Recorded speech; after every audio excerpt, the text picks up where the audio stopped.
Hi everyone. What if I told you your heart is super intelligent? What if I told you that I'm in my heart right now? Would you believe me? Better yet, can you feel me? Now, we always seem to be talking about the physical heart health, and yes, while that is super important, I think what's even better to remember is physical problems that show up in the body usually start in the energetic and emotional body first. So, today, I'm going to be chatting with Howard Martin from HeartMath and find out more about how the energetic heart plays a giant role in living a purposeful life, and is there actually a solution in the heart for overthinking? And what's the heart brain? So if you don't know HeartMath has been around for over 25 years and has deeply explored, experimented, and published numerous research studies and articles all about the power of the heart. So I'm joined by Howard on Zoom today. Hi Howard, how are you? Hey, Raji, I'm doing great. Glad to be with you again. Sounds like you got a lot for us to talk about here today. Yeah, I know. We have a lot to talk about. So let's dive right in and All get right. into some of the science. So, what do you think are some of the most fascinating aspects or facts that most people don't know about the heart? Well, for starters, I think that the heart is more than a cardiovascular organ or a blood pump. It's actually an information processing center in our bodies. The heart is actually sending information to the brain and throughout the entire system, and the information that the heart is transmitting is critically important to how we function as human beings. That's one of the cool things to understand about heart that we didn't know. One of the most intriguing aspects of the science that we've done here at HeartMath is showing the energetic heart. You know, our physical heart produces an electromagnetic field that surrounds our body in like 360 degrees. And you can measure that field about, 3 feet outside of our body. It's not an aura or subtle energy, it's very measurable magnetic energy, much like radio waves. And most people don't know this. What's also cool about this field is that we imprint it with our emotions. The information in the field that's changing that field comes from what we're actually feeling in any given moment of any given time. So in a sense, what we're doing is we're actually broadcasting our emotions through the field of the heart. And we also can be sensing information from another through their field. All it's sort of subtle or unconscious levels, but going on all the time. And that's a couple of the things that I think we've discovered about heart that probably those that are listening to our conversation now might find interesting. Wow. So can you give me a kind of an example of when that would really play into my daily life? Well, let's put it this way. Sometimes we can be storefronting.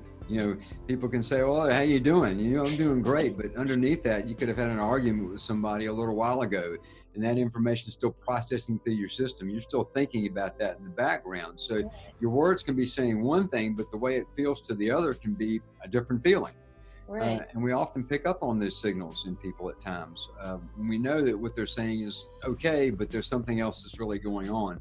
That's a practical thing that I think we encounter, just about every day in our life. Whether we're on the receiving end of that information or we know within ourselves that, we're saying it's okay, but it's not quite okay. Right. So you can't kind of lie. As much as people want to keep guarded with their emotions, the heart, I guess, won't allow you to lie. And so how do they measure that? How did you guys know that, emotions live in this field? Well, the field itself is measured with very traditional conservative research equipment. It's called magnetometers. And they measure magnetic fields. I think the first indication of this heart field came from guys that were doing biofeedback research. They were doing brainwave research, and they were having to filter out this signal coming from the heart. And so, wow, while we have to filter this out, must be something there. And as they began to look at that aspect of our physiology, they found that the heart field was 40 to 60 times stronger than the field being produced by the brain. And it was by far the strongest source of bioelectricity in our body. Right. And so that's how it was discovered. And then magnetometers are used to measure it. But, researchers here at HeartMath and other places think that this is just the most conservative measurement. This field is much, much larger than that.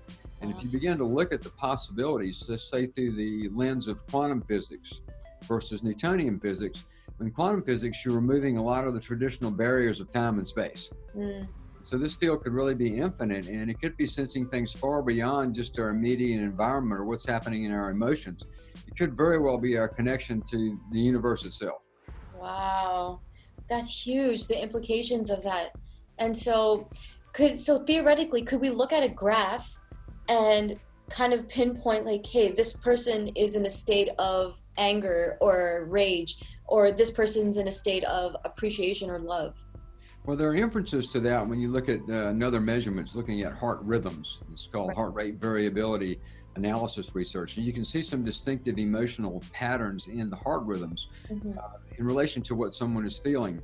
But one of the big mysteries is, how do you decode all that emotion? And nobody's quite figured out how to do that exactly yet. Yeah. To be able to show a definitive scientific signature of a specific emotion, but the indications are certainly there. Right. Amazing. So I just went through the awesome course kind of program that you guys just put out, and I really learned a lot from it in a very short amount of time. And I'm a coach with you guys as well, but getting that refresher with all the tools was awesome. What do you think is the most important factor that you want people to remember when it comes to the science of the heart? Well, the science of the heart, just that, it just supports some of the things that have been said about heart for thousands of years. Now we have scientific understanding that gives credence to what's been said and written about, and sung about, and all of the things that have been, associated with heart for such a long time. So I think another thing that it does at another level is it gives people a better ability to go ahead and believe in the heart. Mm.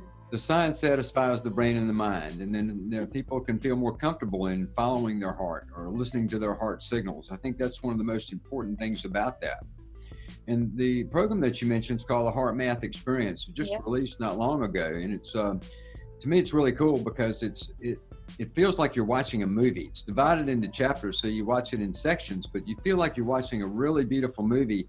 It's teaching you about you and you, about your own heart, and giving a new understanding about this magnificent, beautiful intelligence and aspect of humankind that each and every one of us has. Yeah. And so that's the fun part of the Heart Math Experience. It teaches tools and techniques people carry forward. It talks about the social and global implications of heart. And I think it gives people an experience, a feeling of their own heart. And for that reason, I think it's a very important offering from Heart Math, the feeling part especially. Yeah, totally. What I really liked about it is that I could apply the techniques right away. And I love that the heart was speaking, first of all. Like, that was such an amazing touch. And it was really easy because it was like step 1, 2, and 3, and I could just completely follow along. So that was awesome. I learned a lot about coherence. And at Heart Math, you speak a lot about coherence. So how can coherence help me avoid or overcome overthinking? Because I love thinking, and I know I'm not the only one out there, and sometimes it can go off on a tangent. So how does coherence factor in with that? Well, coherence is a highly ordered state where less energy is being wasted. Physiologically, all the systems are synced up to the rhythmic beating pattern of the heart. Mm-hmm. It's a state accompanied by sustained, regenerative, uplifting emotions. And very often, Raji, to get to coherence, we have to slow down all that mind stuff in the first place. All the rambling thoughts and all the different things that are going on. Once we make a little bit of effort to do that, using heart-focused techniques like we have here at Heart Math and like you find in the Heart Math Experience, then coherence becomes more of a natural flow. Mm-hmm. And then you surely have the thoughts. We have thoughts all the time, but they're not as random. They're not as all over the place, and you can learn to regulate them better. You can learn to make, the mind sort of come under the intuitive direction of the heart, which then, creates a different flow in what we're actually thinking in the thought process that we're experiencing. Wow. Thank you. That sounds awesome. You mentioned about listening to the heart, and I wanted to ask you, how does one listen to their heart? Well, you can certainly try simple things like just focusing your attention in the area of the heart, right? And in the center of your chest, And then as you do that, you just breathe naturally and normally, but maybe deeper than you normally would. And imagine your breath is coming in and out through this area where you have your focus, your heart area. Mm-hmm. And then I think just making a simple effort to activate one of the emotions that have long been associated with heart-based emotion, like appreciate something. Yeah. There's always something you can appreciate. Yeah. Or try to find a feeling of care or love Mm-hmm. for someone or something in your life. All of that begins to activate more of the power of the heart and the information that it provides. And from that place, you can listen to it better. And that listening is really about an intuitive direction that you get. Right. It doesn't mean it has to be the great aha intuition you figure out and solve some massive problem. It can be about attitudes you need to shift right now. It can be about simple things like, what you need to eat next, how to communicate with someone, what words to use, when is the right time to have that conversation. All of those are intuitive guidance systems that we have within us. And by listening to the heart, you get that kind of information. The result of that, for me at least, is I make my days go better. I make less mistakes in communication. Yeah. Things don't bother me as much. I don't get triggered as much when something doesn't go my way. Yeah. When I get an email that I don't like, or find out I have to do something that I wasn't planning to do. Yeah. All that happens in a much more natural way when I'm listening to these subtle intuitive prompters that are associated with heart. Right. And so you're not saying give up your mind. It's not one versus the other. And so can you talk a little bit about the heart brain? What does that mean? Well, I think that, heart and brain are work together, and, most all thought happens in the mind, right? And in the brain. And so for a long time, the brain was getting credit for being the only thing we had that was intelligent. Science is now proving that's not true. The brain is obviously this magnificent, amazing, complex part of who we are. A lot of what it does, however, is take in information from other places and analyzes and stores it.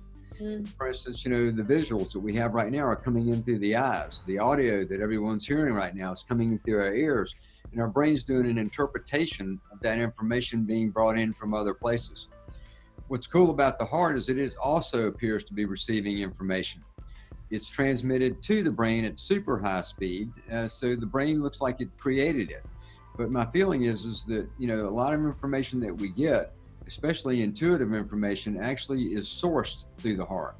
But heart and brain work together. There's no competition going on here. Right. They're both equally as important in how we live our lives. Sometimes I think about it like radio, AM and FM.